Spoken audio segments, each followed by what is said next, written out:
from the Denovo Realty Studios in sunny Brevard County, Florida. The most important podcast on the internet.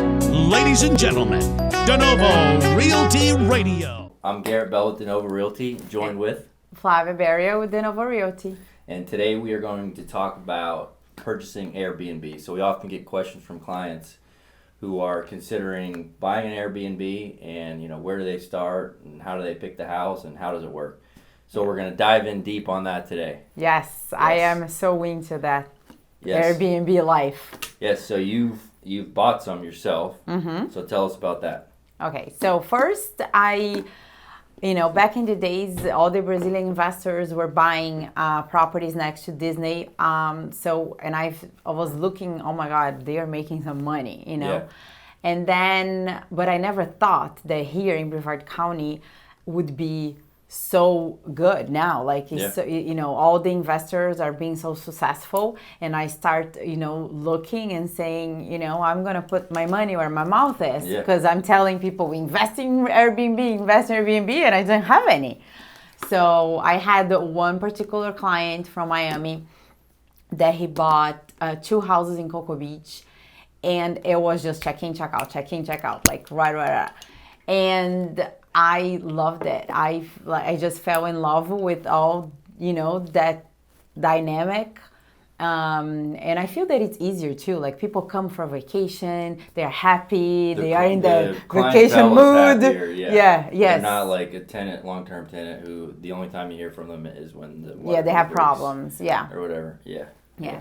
And then I decided to invest in one. And I'm super happy with it. I remodeled. I did really cute. I just went on Pinterest and got ideas. You don't have to do a lot of stuff. So it has to kind of look like a hotel, like a vacation feeling, clean and not clutter. And I loved it. I bought my second one, and now I'm remodeling my third one. Yes, it's exciting. So how long ago did you buy your first one? The first one I bought last year, kind of like 18 months ago. Nice. And it was like 5 months remodeling. We put on the market, and then right away we got a booking. I was like screaming, oh my God.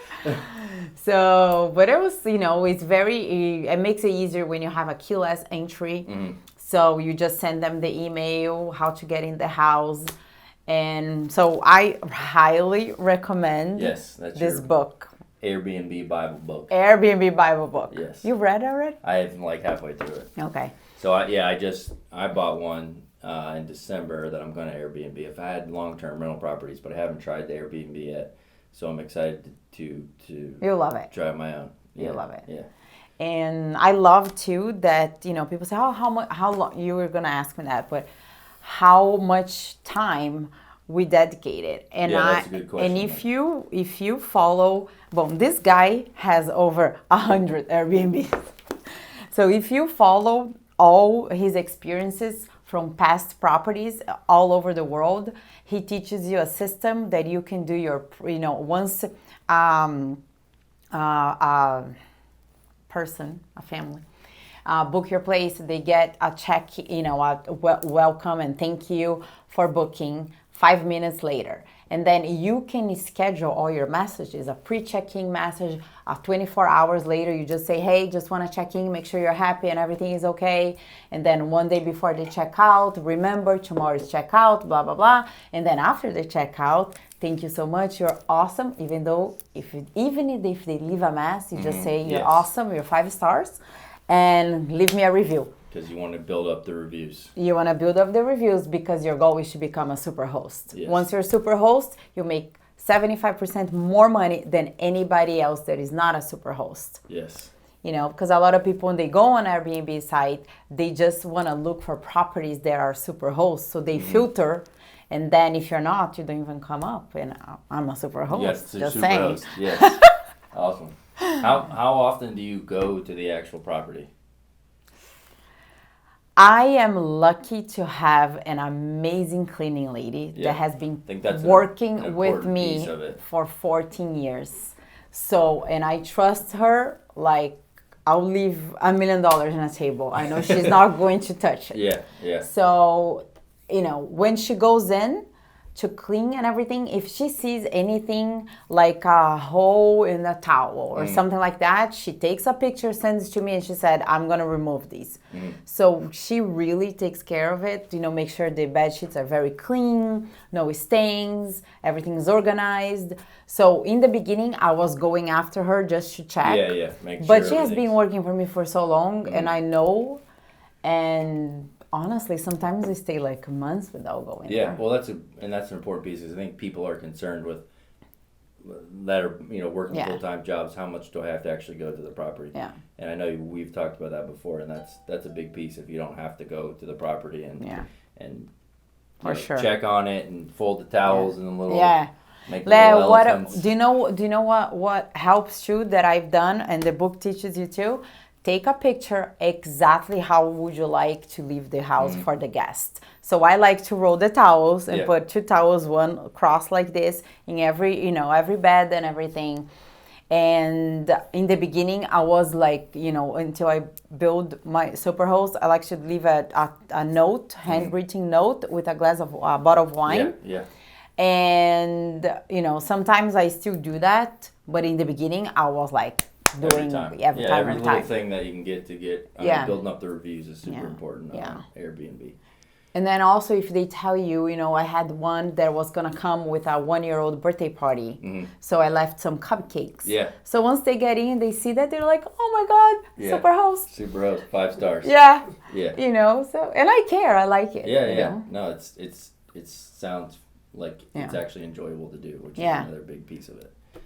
So what criteria did you look for when you were buying the house? Location, of course. Yeah. And that's one thing that I've been surprised at, because I think now I'm not surprised anymore, but a few years ago, like in Brevard, I didn't expect Airbnbs to do well outside of along the beach. Correct. But now we are seeing everywhere in Brevard County. Melbourne, Ugali. Yeah, everywhere. Downtown Melbourne. Yeah. Because besides having people that come here for vacation, we have all these companies. They are hiring, and they are coming here to look for properties, and they need 2 weeks, or they need a place to stay, and they have dogs or whatever. Yeah. They have kids. They don't want to stay in a condo or in a hotel room, and they're staying in our Airbnbs. A lot of executives coming, and we have two. What I have in one of my Airbnbs that always book with us is a group of travel nurses.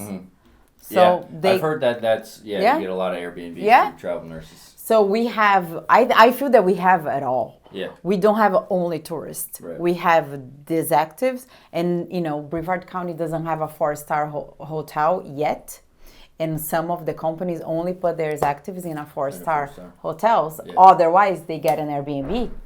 So then one more, niche right there. Yeah. I think for me, I looked, obviously, price doesn't make sense from a cash flow standpoint. For me, one thing that I looked for was if the property would still make sense if I long-term rented the property. Correct. Because I think I've never done the Airbnb before. So for me, I was like, buying a property is a big deal. So if for some reason I don't like doing the Airbnbs, if rules change or whatever, can I fall back on that? Yeah. So I think that's important. Yeah. Is a big piece. Another thing that I recommend to my buyers, and I do it for myself, I don't like to buy inside an HOA. Unless the HOA is like, okay, you can Airbnb, no worries. Because then you have a lot of rules that you have to follow. Some HOAs have their own rules. That's another thing to pay attention. Yeah, you can't do short-term rentals, period. You have to follow the HOA rules, even though sometimes the area allows you to Airbnb. Yes. So if you're not on a HOA and you're maintaining your property super nice, I think it's a plus to have an Airbnb, not on a HOA.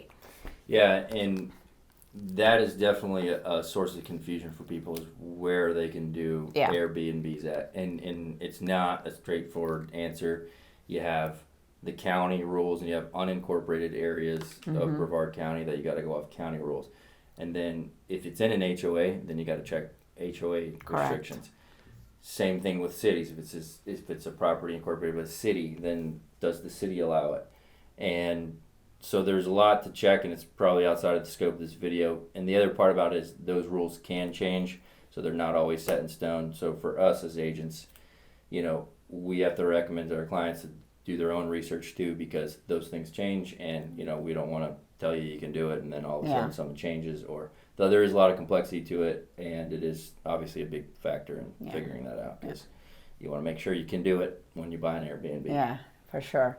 But the ROI, the return of investment, is definitely much higher than a long term. Oh yeah, I mean, you're looking at a lot of people 2 to 3 times the amount of what you can get in a long-term rental, which is also changing some of the criteria for people purchasing those properties, because from a cash flow standpoint, if you're doing a long-term rental and it's $1,500 a month versus I get this short-term rental, it's going to be $3,000 to $5,000 a month.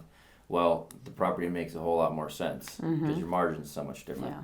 So there's a lot of cool stuff, and the Airbnbs have grown in popularity over time. You have, of course, people in communities that don't want it, so you're always gonna have that, and you got to be careful about that, and taking off the neighbors. Yeah. But be nice to the neighbors. Be nice to the neighbors. But Florida has been doing things to encourage the short-term rentals. So because it brings people to the area, money brings money. Yeah, they're going out. They're going to restaurants. Florida's a big tourist state. Yeah, for sure. Yeah. And on that, so you have a couple of important things with short-term rentals. So what's considered a short-term rental from a tax standpoint is anything less than 6 months. So 6 months and a day, you're a long-term rental.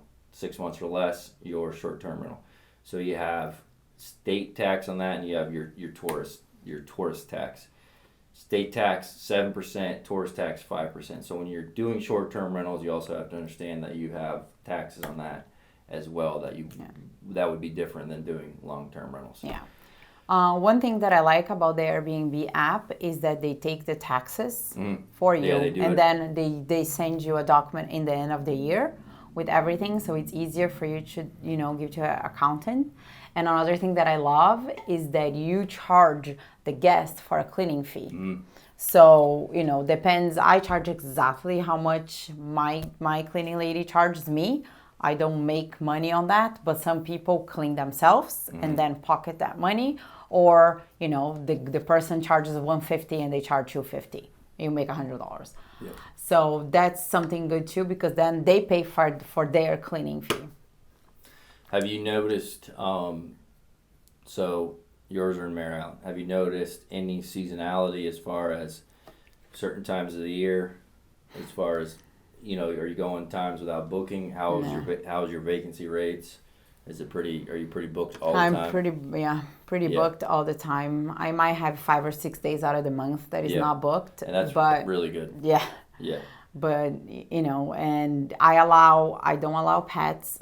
I say that I did allow one time a little one, and, no complaints or anything, but I'm afraid of saying yes. In these, which is furniture and smell. I don't want people to say, the house was great, but it smells horrible. It smells like a dog. Yeah. Like a dirty dog. So I am always careful with that. I do allow events. So I had baby showers, bridal showers, and I had a 1-year-old birthday party. What about bachelor parties?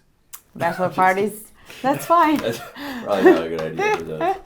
And the house with the frat boys. Yeah, and they did ask me if it's okay, and I said, yeah, that's fine.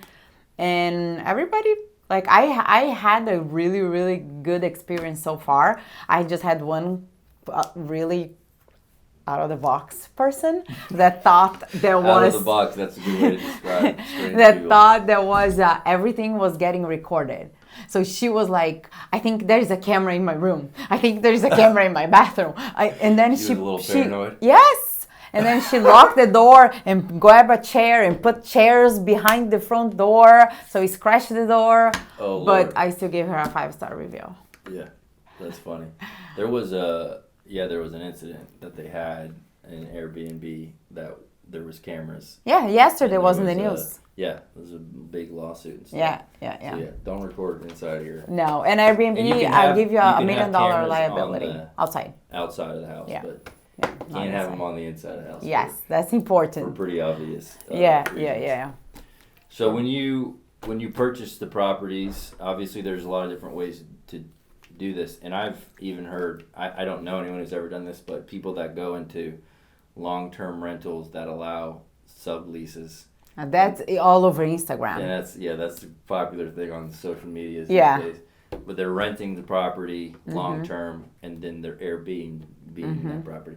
I love that idea. Obviously, you have to make sure the homeowner is okay. It's okay, with that. yeah. Yeah, you don't want to try. And you're gonna have, to buy all the furniture. Yes. But there's I bet it's worth it. That's a lot of people doing that now, which is another interesting way. Because same thing. If you rent out the property for $1,500 a month, but you can Airbnb it for $3,000. Well, you still got a $1,500 a month margin. And what is funny too about this, that even my daughter wrote a paper at school about Airbnb. You got her all excited already. She's gonna buy one as soon as she's. I told her you 16. have to learn. This is gonna be all yours. Yeah. And but she wrote about it, and the teacher asked her to put pros and cons. And one of the cons was driving long-term rental up. Mm-hmm. Yeah. So that's something that could affect, people that actually live here and need a rental is driving up, because now landlords and investors are thinking, why I'm going to long-term if I can short-term and make triple the money. Yeah. So, all these changes are, always impact people. And I think if you're on the fence about it, because this is what I thought about for my personal one too. I was like, if for some reason I don't like it, then I'll just long-term rent it. Correct. So it's like, it doesn't hurt you to try it out. Yeah. And then if for some reason you don't like it, but I mean, I've heard good things from everybody that has an Airbnb. It's just that you have, to me, the most important is to have a cleaning person that you trust. Because when I zap a lot of your time. Yeah. I mean, that's a huge, time and your savings. reviews. Yeah. Getting the reviews. Yeah, because my first one, I didn't want to give to Migdalia because I thought, oh my God, she's going to be so busy, she's going to drop my house. Yeah. So my house is going to be all dirty. I found another girl that said, she commit with me, I'm going to do it. And then my second guest, I had a check-in, check-out same day. So I called her in the morning. I said, hey, you're going there, right? She goes, I forgot, I'm in Tampa. Uh-oh. So I had to go with my husband and call one more person to clean before the other guests check in. So that caused a lot of stress, because if you're not in town, then what? Yeah. So. But if you get a good system like you have going, then time it's is pretty perfect. minimal. How much time a week do you think you spend on it? Not even an hour. Yeah. I mean, that's. I think maybe only when I get the notifications. Oh, Airbnb booked. Okay, 2 seconds. Yeah. But everything is automatic, and the cleaning and the get in and out automatic. So. Yeah. No, it's pretty cool. Yeah. I love it. And I'm having it's 18 minutes right 18 minutes. Yeah. Okay. And we can cut in little, right? Short. Yeah. Because this is long. That was very long. I'll cut it into I'll do the same minute, and then I'll cut around the meat. Yeah. Get something down. We can have 3 or 4 different videos that we can post slowly. Yeah. Airbnb with the questions. Yeah, so I might have you guys do another intro at the beginning. Mm-hmm. That's more just an intro, and then I can slap it on everyone. Okay, I perfect. cut it into clips, something like that. Should I say something that I'm getting a $2.5 million listing in Cocoa Beach that is going to be amazing for an Airbnb? Sure. Yes. Okay. All right. Yes. So Flavia, I heard you got a new listing coming up. Yes. Oh, I have a beautiful, beautiful listing. It's gonna be a brand new construction across the street from the ocean, and you're gonna have ocean views forever because you cannot build across. And it's an Airbnb friendly property. So I think it's gonna be amazing. It's 3 stories with a pool. It's gonna be modern. It's gonna beautiful. I'm If you want, I've seen some of the renderings. Yeah. We can we can put some pictures here for you guys to see it, but it's gonna be amazing. A little bit less than 2.5, but you get it all back doing your Airbnb, guys. Yeah. You should buy it. People are paying crazy money for those beachfront. Yeah. Because do you know Airbnbs. what's going on You too? have a family there. When you refinance, if you want to refinance, you can show that that property is an income property, and then they take in consideration of the value of the property. And one of the Airbnbs that I sold to my investor from Miami, he bought for $540,000 2 years ago, and appraised for 1.1 because brings so much money every month. Yeah, that's wild. So Flavia, do you have any tips for listing and dealing with Airbnb once you put it on the internet? Once you put it on the internet, of course, always do your professional pictures, because that's make a huge difference. People are gonna look at those pictures, and that's what's gonna sell your place. The other thing that I recommend is copy and paste the link to all your friends and family and tell them to heart on the Airbnb website. Why? Because once a lot of people start hearting your property, Airbnb recognize that is having a good feedback, and they start bumping up your listing. That's a good idea. So you have more chances to get that booked. Another thing that this book says, the title, always try to add a heart or a star or something, and never use capital letters, because that is like a scam, like, Craigslist ad. Yeah. So don't do Rent that. this house. Yeah, exactly. And your first 3 times that your first 3 guests, you can give them a discount. So, Airbnb asks you if you are willing to do that, and you should. Even if you go a little bit lower than what you want, it's okay. Do it It's at the 3 beginning. guests, do it at the beginning so you can have those reviews and you can start working towards your Superhost status. And Airbnb look at you 3 times or 4 times a year to make sure you're maintaining your Superhost status with your review. You can lose it at any time, so you have to keep up. What else? Price. Right? Price, yes. How do we come up with the price? You can go to Airbnb and pretend that you're gonna, look for a house in Cocoa Beach, 4 bedrooms with a pool, and see how much they are charging. Another thing that the book recommends is Airbnb always give you an automatic price So they give you a suggestion. value, like you should list it for this. Correct. And they always give a little bit lower than what you can have, because their goal is to have 100% occupancy in every Airbnb listing they have, because that's how they make their money. Yeah. So I would That's a good point. definitely do a little bit more research, because you can charge more than what Airbnb is suggesting. So like an 80% occupancy would be. Yeah, would that's be great. excellent. Yeah. That's excellent. Yeah. Yeah, and they do also have a $1 million liability policy insurance. Yes. Super important. Yeah. So Flavia, with your Airbnbs, how did you set up the financing? What I've like right now, the market's crazy, right? So cash offer is very attractive. So in order to get these houses, giving a cash offer is a good thing, but you don't want to tie your money in it. So what I think is a good idea, and what I've been doing on my properties, is you pay cash for it and then you remodel. Okay. After that, your value went up. You appraise, get the money out, and then your Airbnb guests are gonna pay for your mortgage, and you're gonna have cash flow. So, and then you can free that money to buy your next Airbnb, and then you keep going. Yep. I did pretty much the same strategy, even with my long-term ones. Yeah. Whether or not, I've also, like, if you get, a lot of people don't have the cash, buy a house. If you can get private financing, or even if you finance it at the beginning, you're going to have to pay additional closing costs and stuff. But if you can get away with financing at the beginning, and then doing the renovations, and then doing a cash out refi at the new appraisal value with all that, so you don't have all your money tied up in that, so then you can go and get more. And you still can leave around 20% in there. Yep. And you still can recuperate all the money, you invested. They did for the renovations. Yeah. Yep. And what I did too, like, you can buy your furniture, Wayfair, whatever, in credit cards, and then you don't come up with all that cash. Yeah. And then your guest from Airbnb pays for those credit cards. Yeah. You can do that too. And if you have a lot of equity in your house, in your primary residency, and you don't have an equity line, and you say, I don't have cash. Yes, you do. You get an equity line from your house, and then you grab the money, you invest on the Airbnb, and then you put that money back, and then you invest. Yeah. use the There's leverage. ways. There's ways of doing a lot of it. creative ways. Or Yeah. you can do the rent out the property. Like Just some call of me those. and I'll help you, Yes. okay? Cool Yes, stuff. guys. Yep. Buy yourself an Airbnb. Yes. All right, y'all. Thanks for watching. Thank See you you for next time. watching. Now go!